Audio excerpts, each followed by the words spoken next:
तो चलिए अब देखते हैं किताब पर हम छठवें क्वेश्चन को। तो छठवां क्वेश्चन क्या कह रहा है, पूर्णांकों को ऊर्ध्वाधर संख्या रेखा पर भी दिखा सकते हैं जिस पर ऊपर की दिशा को धनात्मक तथा नीचे की दिशा को ऋणात्मक माना जाता है। पार्श्वाकृत मतलब सामने बनी हुई आकृति में संख्या रेखा देखिए, संख्या रेखा हम देखेंगे इस पर और निम्नलिखित प्रश्नों के उत्तर दीजिए। यही संख्या रेखा हमें दिया गया है बनाकर और यहाँ पर हमें कुछ क्वेश्चन दिए गए हैं, हमें हल करना है। ठीक है, तो पहला क्वेश्चन दिया गया है ए बिंदु +7 है, कौन सा बिंदु -7 है। तो देखिए जो ए बिंदु है यहाँ पर आप देख सकते हैं ए बिंदु, यहाँ पर ए लिखा गया है, यहाँ पर आप गिन सकते हैं 0 से 1 2 3 4 5 6 और 7। तो ये प्लस का 7 है। ठीक है, तो ये ऊपर है तो प्लस का 7 है, तो नीचे आपको माइनस का 7 ढूंढना है। माइनस के 7 का बिंदु कौन सा है, 1 2 3 4 5 6 और 7, ये माइनस के 7 का बिंदु है। तो यहाँ पर -7 लिख सकते हैं, कौन सा बिंदु है यहाँ पर, ई। तो आप यहाँ पर लिख सकते हैं इसके सामने ई, तो यहाँ पर हमने लिख दिया -ई, इसके सामने ई, -7 है जो ई बिंदु है। ठीक है,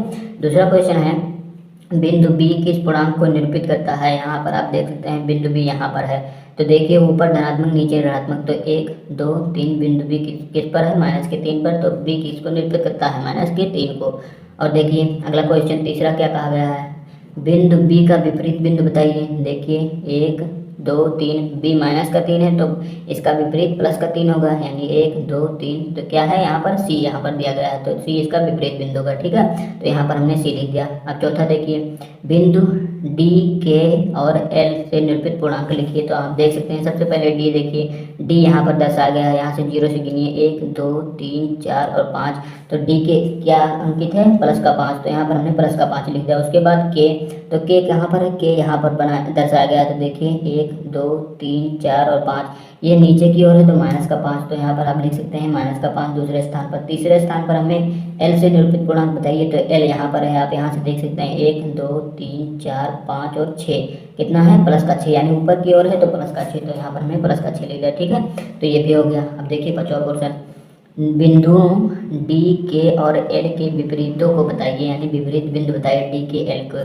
तो पहला डी कहाँ पर है, डी यहाँ पर है, देख सकते हैं आप लोग यहाँ पर डी, तो यहाँ पर देख सकते 1 2 3 4 5, प्लस का 5 है तो इसका विपरीत कितना होगा, -5, तो -5 पर कौन सा बिंदु है, 1 2 3 4 और 5, क्या दिया गया है, के दिया गया है। तो सबसे पहले हम क्या लिखेंगे यहाँ पर, ये हो जाएगा के, सबसे पहला बिंदु क्या हो जाएगा, के -5। ठीक है, दूसरा क्या दिया गया है, के का विपरीत बिंदु बताना है, तो के कहाँ पर है, यहाँ पर है, आप देख सकते हैं 1 2 3 4 5, -5 है तो +5 ढूंढिए, 1 2 3 4 5, तो यहाँ पर क्या है, डी, तो इसका विपरीत क्या है, तो यहाँ पर आप अंकित कर सकते हैं डी। तीसरा देखिए एल के विपरीत को बताना है, तो एल यहाँ पर है 1 2 3 4 5 6, प्लस का 6 है तो -6 हमें ढूंढना होगा, तो देखिए 1 2 3 4 5 और 6, तो क्या दिया गया है, एम दिया गया है, तो यहाँ पर आप एम अंकित कर सकते हैं। ठीक है, तो इस प्रकार हमारा छठा क्वेश्चन भी संपन्न होता है। ठीक है, तो चलिए 7वें क्वेश्चन की ओर चलते हैं। तो 7वां क्वेश्चन देखिए, निम्नांकित के बीच सभी पूर्णांकों को लिखिए। तो सभी पूर्णांक हमें लिखना है, तो ये आप क्वेश्चन कर सकते हैं इसे ना, यदि नहीं कर सकते तो देखिए मैं आपको यहाँ पर बता दे रहा हूँ। ठीक है, एक रफ पेज में बता देता हूँ कैसे करेंगे। ठीक, तो देख सकते हैं यहाँ पर दोस्तों 7वें क्वेश्चन में कहा गया बीच के पूर्णांक लिखने हैं। तो माइनस का 2 और प्लस के 3, तो -2 होगा, फिर उसके बाद -1 होगा, फिर 0 होगा, फिर प्लस का 1 होगा, प्लस का 2 होगा, उसके बाद प्लस का 3 हमें दिया गया है, तो इसके बीच की जो संख्याएं होंगी यही होंगी। ठीक है, ये वाला 2 तो हमने यहाँ से उतार लिया, यहाँ पर +3 भी लिख दीजिए क्योंकि इसके बीच की हमें लिखनी है। तो ये आप ये वाला ना लिखिएगा क्योंकि यहाँ पर बीच में कहा गया है, तो इन दोनों को छोड़ दीजिएगा, इसे भी और इसे भी छोड़ दीजिएगा, तो कितना हो जाएगा, -1 0 1 और 2 हो जाएगा। तो खा वाला पोर्शन देखिए, खा में क्या कहा गया, खा वाला भी करना है, इसके भी बीच की संख्या लिखनी है। तो 0 से आप क्या कर सकते हैं, 0 से 1 2 3 4 5, इसके बीच की लिखनी है, 6 को छोड़ना है हमें, 0 को भी छोड़ना है क्योंकि इसके बीच में यही सारी संख्याएं आती हैं। ठीक है, अब गा वाला देख लीजिए, -4 से +4 के बीच में, तो -4 उसके बीच में क्या करना है, तो -4 -3 -2 -1, फिर 0 होगा, 1 होगा, 2 होगा और 3 होगी, ये सारी संख्याएं इनके बीच में आएंगी। ठीक है, अब आप घा वाला पोर्शन देख सकते हैं, घा वाले पोर्शन में -5 से प्लस के 2 तक आना है, तो माइनस के 5 को हमें छोड़ना होगा, तो माइनस का 4, माइनस का 3, माइनस का 2, माइनस का 1, 0 और प्लस का 1 होगा। ठीक है, क्योंकि प्लस का तो हमें यहाँ पर दिया गया है, तो प्लस का 1 तक हम यहाँ पर लिखेंगे। ठीक है, अब आप अंक वाला पोर्शन देखिए। अंक वाले पोर्शन में क्या कहा गया है, माइनस के 3 से प्लस के 5 के बीच में, तो माइनस का 2 और माइनस का 1, 0, 1, 2, 3 और 4 तक होगा, क्योंकि 5 हमें यहाँ पर दिया गया है, तो ये पोर्शन हो गया। ठीक है, यहाँ पर आप इससे भी अंकित कर दीजिएगा कि ये अंगा वाला पोर्शन है। ठीक है, और ये कौन सा पोर्शन है, ऐसे इसी प्रकार आप अंकित कर लीजिएगा। ये अंगा वाला का है, ये खा है।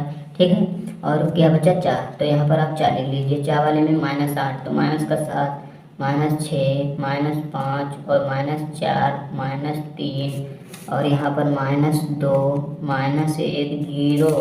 कितनी संख्या हमें लिखनी है, देखिए 0 होगा 1 प्लस का 2 और प्लस का 3, इतनी संख्या हमें यहाँ पर लिखनी होंगी। ठीक है, प्लस का 1 प्लस का 2 प्लस का 3, देख लीजिए यहाँ पर, ये देखिए -7, -6, -5, -4, -3, -2, -1, 0, 1, 2, 3, क्योंकि यहाँ पर हमें 4 दिया गया है। ठीक है, तो 4 को हमें छोड़ना होगा। ठीक है, तो चलिए अब हमने 7वां क्वेश्चन भी कर लिया है, हमें 8वें क्वेश्चन पर पहुँच गए हैं। तो 8वां क्वेश्चन क्या कहा गया है, 8वां क्वेश्चन देख सकते हैं, निम्नांकित संख्या रेखा देखिए, इसकी सहायता से निम्नांकित पूर्णांकों के जोड़ों के बीच पूर्णांकों को अवरोही यानी बढ़ते हुए क्रम में लिखना है। अवरोही क्रम मतलब, आरोही क्रम मतलब बढ़ते हुए, यहाँ पर आरोही क्रम लिखा गया है बढ़ते क्रम में। तो देखिए इनके बीच में जो संख्याएं हैं उनको आरोही क्रम में लिखना है। तो इनके बीच की संख्याएं कितनी हैं, आप देख सकते हैं 2 और 3, 4 इनकी बीच की संख्या है, और बढ़ते क्रम में 3 से बड़ा 4 है, तो बढ़ते क्रम में भी हमने लिख दिया। यहाँ -4 है, 0 तक हमें जाना है, तो इसे बढ़ते हुए क्रम में लिखना है। तो -4 से बड़ा होता है -3, -2 और -1, उसके पश्चात 0 आ जाएगा। ठीक है, अब आप यहाँ देख सकते हैं इनके बीच में संख्याएं 3 हैं, प्लस का 4 और प्लस का 5, प्लस का 6 और प्लस का 7 हम लिखेंगे। ठीक है, और आप आगे देख सकते हैं 0 से 4, तो 1 हो जाएगा, 2 हो जाएगा, 3 हो जाएगा, क्योंकि इसके बीच वाली ही संख्याएं हमने लिखी हैं। ठीक है, और देखिए -5 से -2 तक हमें आना है, तो -5 से -2 यहाँ पर हम लिख देते हैं। -4 उससे बड़ा, -5 से बड़ा है, -3 होगा, और फिर उसके बाद -2 ही आ जाएगा। ठीक है, और उसके पश्चात -1 से 4 के बीच में बढ़ते हुए क्रम में लिखना है। उससे बड़ा 0 होता है, 1 होता है, उससे बड़ा 2 होता है और फिर 3 होता है। ठीक है, तो हमने इसको भी कर लिया। 9वां क्वेश्चन आ गया है। 9वां क्वेश्चन में क्या कहा गया है, 9वां क्वेश्चन कहा गया है निम्नलिखित के मान ज्ञात कीजिए।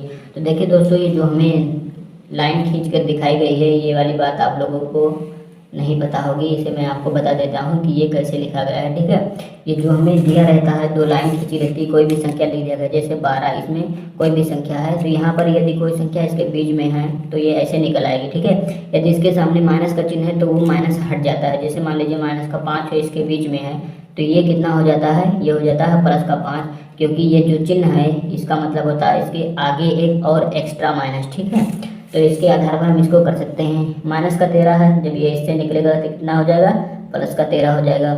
और 12 है तो 12 निकलेगा, तो इसमें कोई परिवर्तन नहीं होगा, प्लस ही, क्योंकि ये पॉजिटिव ही देगा। ठीक है, प्लस वाले ही चिन्हों को देगा। तो ये कितना है, -37 है, तो कितना निकलेगा, इससे +37 निकलेगा। ये 0 है तो 0 को 0 ही ऐसे छोड़ देगा। ठीक है, -47 है तो कितना निकालेगा, +47 निकालेगा। 101 है तो इसको भी ऐसे का ऐसा ही छोड़ देगा, यानी अगर कोई भी संख्या माइनस में इसके अंदर है तो उसको पॉजिटिव कर देगा। ठीक है, अब देखिए 10वां क्वेश्चन। 10वें क्वेश्चन में हमें क्या कहा गया है, 10वां क्वेश्चन में हमें कहा गया है, यहाँ देखिए अपने अभ्यास पुस्तिका में सत्य और असत्य कथन पहचान कर लिखिए। सबसे पहला लिखा गया है मैं का सबसे छोटा पूर्णांक 0 है, नहीं हमें पता है। पूर्णांक -∞ से शुरू होती हैं और प्लस के इन्फिनिटी तक होती हैं, यानी माइनस का इनफाइनाइट जो होता है सबसे छोटा पूर्णांक होता है। यहाँ पर 0 लिखा गया है, तो जो कि गलत है। ठीक है, तो पहला कितना हो जाएगा, क्या हो जाएगा, गलत, हमने यहाँ चिन्ह लगा दिया। दूसरा देखिए, शून्य का विपरीत नहीं होता है, सत्य बात है, शून्य का विपरीत कोई नहीं होता, क्योंकि प्लस का 0 और माइनस का 0 होता नहीं है। अब देखिए तीसरा, -17 बड़ा है -5 से, नहीं, -5 बड़ा है -17 से, क्योंकि ये देखिए इस प्रकार आप समझ सकते हैं, -17 मतलब इन्होंने 17 रुपये किसी से उधार लिए हैं और इसने केवल 5 रुपये ही उधार लिए हैं, तो किसने कम उधार लिए हैं, वही धनी होगा। तो इसने 5 ही रुपये उधार लिए हैं, तो ये बड़ा हुआ ना, ये छोटा है, तो इस प्रकार ये कथन गलत हो जाएगा। ठीक है, अब घ वाला क्या कह रहा है, एक धनात्मक पूर्णांक अपने योगात्मक प्रतिलोम से बड़ा होता है, इसे आपको समझना होगा। देखिए एक धनात्मक पूर्णांक, मान लीजिए एक धनात्मक पूर्णांक हमने 15 मान लिया और इसका योगात्मक प्रतिलोम में कहता है अपने योगात्मक प्रतिलोम से बड़ा होता है। इसमें योगात्मक प्रतिलोम ज्ञात करने के लिए -1 से गुणा करते हैं, तो कितना हो जाएगा, -15 हो जाएगा। तो ये क्या कह रहा है, ये कह रहा है धनात्मक पूर्णांक अपने योगात्मक प्रतिलोम से बड़ा होता है, तो सत्य बात है कि बड़ा होता है। देखिए इससे इसका जब योगात्मक प्रतिलोम ज्ञात किया तो -15 आया, ठीक है। और ये वास्तविक जो संख्या थी क्या थी, 15 थी। तो सबसे बड़ा कौन है, 15 ही तो बड़ा होगा, -15 छोटा होगा। तो ये बात क्या है, सत्य बात निकली, ठीक है। अब देखिए अंगा वाला, देखिए एक ऋणात्मक पूर्णांक अपने योगात्मक प्रतिलोम से बड़ा होता है, इसे भी देख लेते हैं। यहीं पर देखिए माना यही संख्या हमने मान लिया, 14 यही संख्या हमने मान लिया और इसका योगात्मक प्रतिलोम ज्ञात कर लेते हैं, ठीक है। यहाँ पर पहले कहा गया है ऋणात्मक, तो यहाँ ऋणात्मक लगा देते हैं और इसका योगात्मक प्रतिलोम ज्ञात करने के लिए इसमें -1 से गुणा करेंगे तो कितना आ जाएगा, ये हो जाएगा +14, क्योंकि माइनस माइनस प्लस हो जाएगा, तो +14 हो जाएगा। कह रहा है एक ऋणात्मक पूर्णांक अपने योगात्मक प्रतिलोम से बड़ा होता है, तो ये बात तो इसकी गलत है, क्योंकि आप देख सकते हैं -14 है और ये +14 है, तो इसका योगात्मक प्रतिलोम +14 आया है और इसका जो वास्तविक संख्या में दी गई थी -14 है, तो +14 बड़ा होता है, ना कि -14। तो यही कहा गया है योगात्मक प्रतिलोम इसका बड़ा होता है। तो आप देख सकते हैं यहाँ पर कि इसका योगात्मक प्रतिलोम जो है बढ़ा दिया गया है और यहाँ पर क्या कह रहा है, ऋणात्मक। तो ये बात इसकी गलत है, ठीक। अब आप देख सकते हैं चा वाला, शून्य एक पूर्णांक नहीं है, शून्य एक पूर्णांक नहीं है, ये बात इसकी गलत है, क्योंकि शून्य एक पूर्णांक है। अब आप आगे देख सकते हैं अगले क्वेश्चन में क्या कहा गया, छा वाले में, शून्य का योगात्मक प्रतिलोम शून्य है, सही बात है, क्योंकि शून्य में यदि आप -1 से गुणा करेंगे तो कितना आएगा, शून्य ही आएगा, ठीक है, क्योंकि शून्य माइनस में नहीं होता, ठीक है। तो दोस्तों इस प्रकार हमने अभ्यास 3 के सारे क्वेश्चन करने हैं बड़ी आसानी से। आशा करता हूँ आप लोगों को सारे के सारे क्वेश्चन समझ में आए होंगे। यदि आप लोगों को सारे के सारे क्वेश्चन समझ में आ रहे हैं और हमारे पढ़ाने की स्ट्रेटजी आपको अच्छी लग रही है तो वीडियो को लाइक, शेयर और चैनल को सब्सक्राइब करना ना भूलेगा। मिलेंगे अगले वीडियो में अभ्यास 3B को लेकर, ठीक है। और तब तक के लिए आप लोग ये सब जितना हमने पढ़ाया थ्योरी और अभ्यास 3 के सारे क्वेश्चन करके रखिएगा, ठीक है। और थ्योरी को तो इम्पोर्टेंट करके मार्क कर लीजिएगा और उसको तैयार ही कर लीजिएगा, ठीक है। तो मिलेंगे अगले वीडियो में धमाकेदार टॉपिक के साथ। अपने स्वास्थ्य का ख्याल रखिए और पढ़ाई करते रहिए। चलिए मिलेंगे अगले वीडियो में।